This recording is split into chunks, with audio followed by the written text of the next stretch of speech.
di dunia ini ada dua hal yang tidak bisa ditatap langsung. Yang pertama adalah matahari, karena terlalu menyilaukan.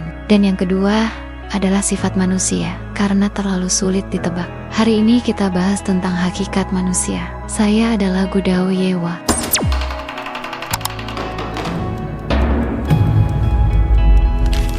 Seberapa rumit sebenarnya sifat manusia?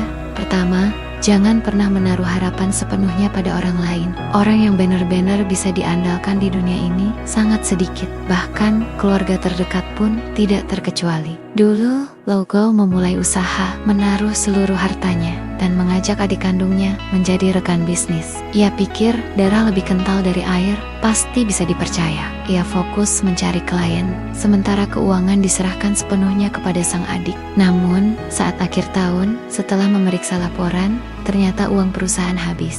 Karena adiknya diam-diam memakai uang itu untuk membayar utang judi. Saat Lau Gao menegur, istri adiknya malah marah-marah. Sebagai kakak, bukannya seharusnya kamu bantu adik? Akhirnya meski menang di pengadilan, uang tetap tidak kembali, bisnis pun hancur. Saat duduk di pinggir jalan sambil merokok, Lau Gao baru sadar. Kalau saja sejak awal, ia lebih waspada dan mengurus keuangan sendiri, ia tak akan kehilangan segalanya. Yang disebut keluarga pun kadang tak tahan diuji oleh kepentingan. Pada akhirnya, hanya diri sendiri yang benar-benar bisa diandalkan. Kedua, ucapan harus punya batas. Saat bertemu orang yang terasa nyambung, kita mudah terbawa suasana dan membongkar isi hati. Merasa itu adalah ketulusan.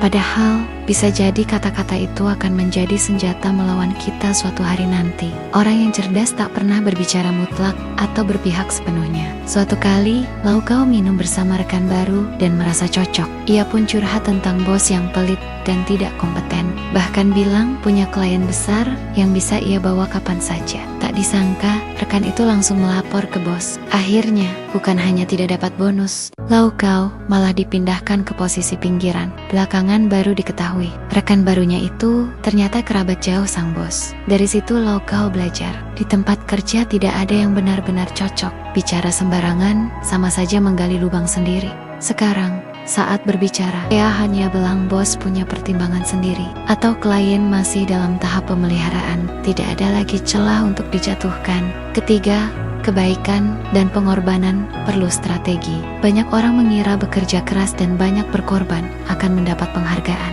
Padahal seringnya justru sebaliknya. Dulu Lau Gao dikenal sebagai orang yang selalu siap membantu. Rekan kerja minta dibawakan makan siang, dia iya-iya saja. Ajak lembur di akhir pekan, langsung datang. Tapi lama-lama, semua menganggap bantuannya itu hal biasa. Bahkan ada yang masih sempat mengeluh karena makannya terlambat. Akhirnya Lau Gao belajar. Kadang boleh membantu kalau memang sempat, kadang menolak dengan alasan sibuk. Hasilnya tak ada yang marah, malah berterima kasih. Kebaikan tanpa batas hanya akan membuat orang meremehkanmu, layaknya anjing yang selalu diberi makan. Lama-lama malah menggigit tuannya. Berilah bantuan secukupnya, jangan sampai orang merasa itu kewajibanmu. Keempat, saat pertama kali dilecehkan, langsung lawan. Setiap bentuk perundungan atau pelecehan dimulai dari uji coba. Waktu baru masuk kantor, ada karyawan senior yang mengambil kredit atas hasil kerja Lau Gao. Karena baru masuk, ia memilih diam, takut dianggap tidak sopan. Tapi orang itu makin menjadi-jadi. Bahkan menyuruh Lau Gao menulis laporan atas namanya sendiri. Akhirnya Lau Gao tak tahan lagi. Di rapat departemen, ia menunjukkan bukti dan catatan komunikasi, membongkar kebohongan rekan itu di depan semua orang. Sejak itu, tak ada yang berani menindasnya lagi. Ingat, kesabaran ada batasnya. Kalau sudah ketiga kali kamu ditindas, itu bukan salah orang lain, tapi salahmu karena terlalu lemah. Kepentingan lebih bisa diandalkan daripada perasaan. Jangan percaya kata-kata manis, seperti ketulusan dibalas ketulusan. Hubungan yang bertahan lama dibangun atas dasar kepentingan bersama.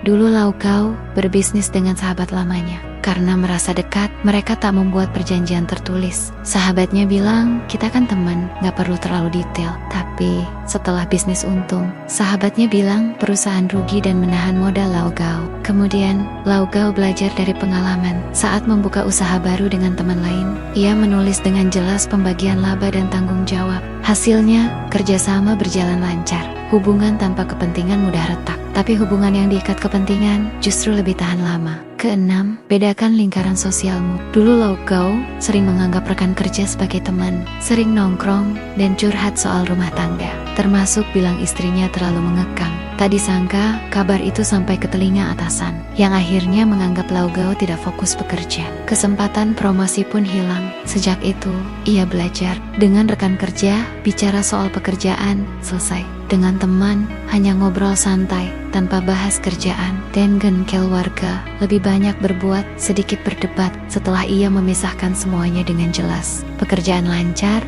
rumah tangga harmonis, dan pertemanan pun terasa ringan. Ketujuh, jangan terlalu menganggap diri penting.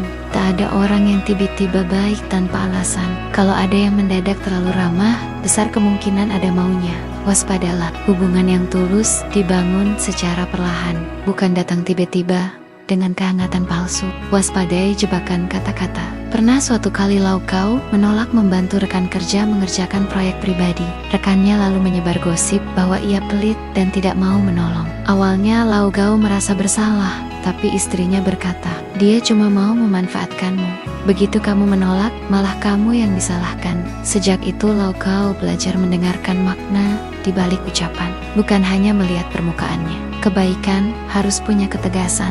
Dulu tetangga Lau Gao sering menaruh sampah di depan pintu rumahnya. Ia pikir lebih baik menjaga hubungan baik, jadi ia diam-diam membuang sampah itu. Tapi makin lama, tetangganya malah makin keterlaluan, menyandarkan pel lantai yang basah di pintunya. Pertama, Lau Gao menegur dengan sopan, tapi diabaikan. Kedua kali, ia langsung melempar pel itu kembali sambil berkata, "Aku bukan petugas kebersihanmu." Sejak itu, tetangganya tidak berani macam-macam lagi. Orang yang terlalu baik justru paling sering ditindas. Kalau orang menampar pipi kirimu, jangan sodorkan pipi kananmu. Itu bukan kebaikan, tapi kelemahan. Kebaikan sejati harus punya ketegasan. Sekali peringatkan, dua kali balas. Baru orang tahu, kamu bukan orang yang bisa dipermainkan.